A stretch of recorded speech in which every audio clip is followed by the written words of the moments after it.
The pod hit the water hard, and I woke up with alarms screaming in my ears and smoke filling my lungs. My name is Calith Vrask, and until that moment, I was the most feared warrior in the Skarn Dominion.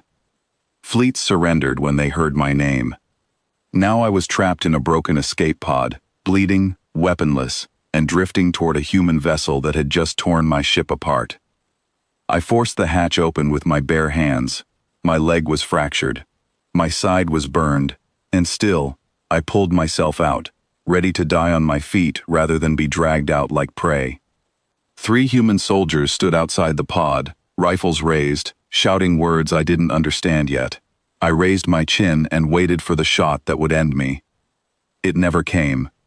Instead, they zipped restraints around my wrists and carried me, into their ship. I expected a cell with chains bolted to the floor. I expected to be left to bleed out as entertainment for their crew. That is what my people would have done. Instead, they placed me on a medical table in a small, clean room, and a woman in a gray jumpsuit walked in, carrying a case of tools. She wasn't a soldier. I could tell by the way she moved, careful and quick, not trained for combat. Her name tag read, Priya Malhotra. She looked at my burned side, winced, and immediately began working, cutting away torn fabric, cleaning the wound with something cold that stung less than I expected. "This is going to hurt a little," she said, her voice calm, like she was talking to a frightened child instead of a killer. I snarled at her. I told her, in my own language, that she was a fool, that I would break her neck the moment my hands were free. She didn't understand a word of it. She just kept working, humming softly under her breath like I wasn't a threat at all.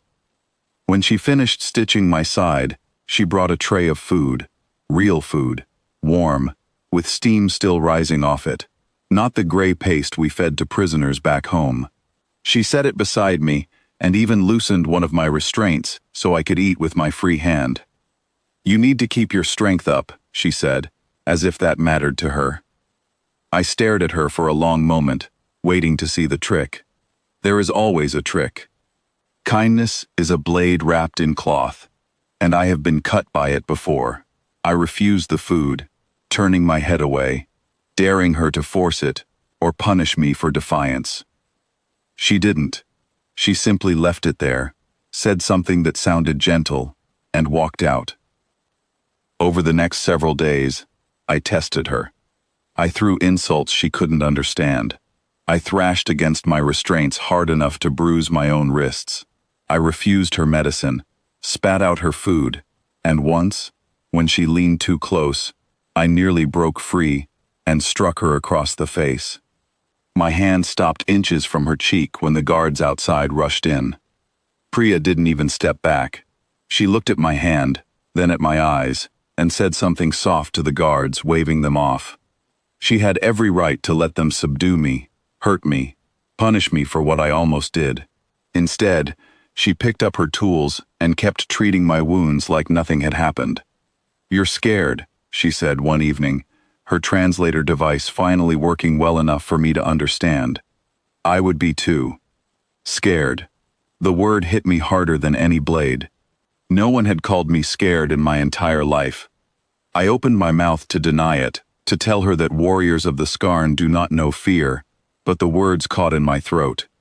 She wasn't mocking me. She said it like a simple fact, the way someone might mention the weather. Days passed. My leg healed enough to walk with a limp. My burns faded into thick scars. And still, Priya came every day, checking on me, adjusting my care, speaking with me, even though I gave her nothing but silence in return. I began to notice things about her. She stayed late in her workshop long after her shift ended, fixing small things that weren't even her job: a broken door hinge, a malfunctioning drone in the hallway, a child's toy that a crew member's kid had dropped. One night, unable to sleep, I watched through the small window in my door as she knelt in the corridor, patiently repairing a cleaning drone that had stopped working weeks ago, according to the crew members who passed by. No one asked her to fix it. There was no reward waiting for her, She just did it, humming that same soft tune, because the drone was broken, and she knew how to fix things. I did not understand this. On my world, strength was currency. You gave nothing without expecting something greater in return. Weakness was punished, not nursed back to health, and yet here was a woman who spent her energy healing an enemy who had threatened her life, fixing machines that owed her nothing, simply because she could. I began to search for her angle, the reason behind her actions. Perhaps she wanted information from me. Perhaps she was building trust to use me as a weapon later, a common tactic. I watched her closely, waiting for the moment the mask would slip and reveal the calculation underneath. It never came. There was no mask. There was only Priya, tired after long shifts, still choosing to be gentle when no one was watching, and nothing was being recorded for anyone's benefit but a stranger's comfort.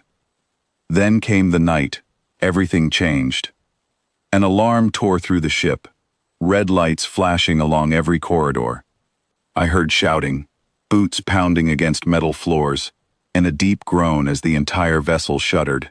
Something had struck us, a rogue mine left over from the battle that brought me here, drifting silent until it found us. Power failed in sections. Emergency doors sealed shut, trapping crew members in different parts of the ship. Through the small window of my cell, I saw sparks raining from a ruptured panel in the corridor outside, and I saw Priya, thrown from her feet by the impact, pinned beneath a fallen support beam, unable to move as flames began licking along a fuel line just meters from where she lay. The guards who watched my cell had run toward the bridge, drawn away by more urgent alarms. My door had unlocked automatically during the power failure, a safety measure meant for emergencies. I could have run. I could have found a way off this ship, disappeared into the chaos, and let fate decide what happened to the woman who fixed broken drones for no reason at all. Instead, I broke through the twisted metal separating us with strength that surprised even me, my healed legs screaming in protest. I lifted the beam off her, feeling my own stitches tear from the effort, and pulled her clear, just as the fuel line ignited behind us, a wall of heat rushing past where she had been lying seconds before. She stared up at me, coughing from the smoke, her eyes wide with shock. I didn't understand why I had done it. My people would call it madness, risking myself for an enemy, for someone weaker, someone who owed me nothing and could offer me nothing in return. But she wasn't my enemy. Somewhere in those long days of stitched wounds and warm food and patient silence, she had stopped being anything but Priya, the woman who fixed broken things simply because she could. I carried her through the smoke-filled corridor, her arm draped over my shoulder, until we reached crew members rushing in the opposite direction with fire suppression equipment. They stared at me, this creature they had been taught to fear, carrying one of their own to safety. No one raised a weapon. No one shouted an order to restrain me. They simply took Priya from my arms and rushed her toward the medical bay, and one young officer, breathless, looked at me and said only, "Thank you." I stood in that corridor for a long moment, smoke curling around me, my body aching, and something inside me shifted that I still cannot fully explain. My entire life, I had believed that strength meant taking, that mercy was a weakness reserved for the defeated. Yet this small woman, who could not lift half the weight I carried into battle, had shown a strength I had never known existed. The strength to be gentle, when gentleness cost her something. The strength to care for someone who had every reason to hurt her. Later, when the fires were out, and the ship's wounds were patched enough to limp toward the nearest station, Priya came to see me. Her arm was bandaged, her face streaked with soot, but she was smiling. "You saved my life," she said. "You saved mine first," I answered, and for the first time since I had woken in that broken pod, I meant every word without anger behind it. She sat beside me, not as a caretaker and prisoner, but as two people who had survived something together. We talked for hours that night, about her home, about mine, about the difference between a life built on conquest and a life built on caring for whatever crossed your path, friend, or stranger, or even enemy. When the station finally came into view through the viewport, I made a choice that would have been unthinkable to the warrior who crashed onto that ship weeks earlier. I asked to stay, not as a prisoner, but as someone who wanted to understand this strange, quiet strength that had undone a lifetime of everything I had been taught. The Scarn Dominion measures worth in kills and conquest.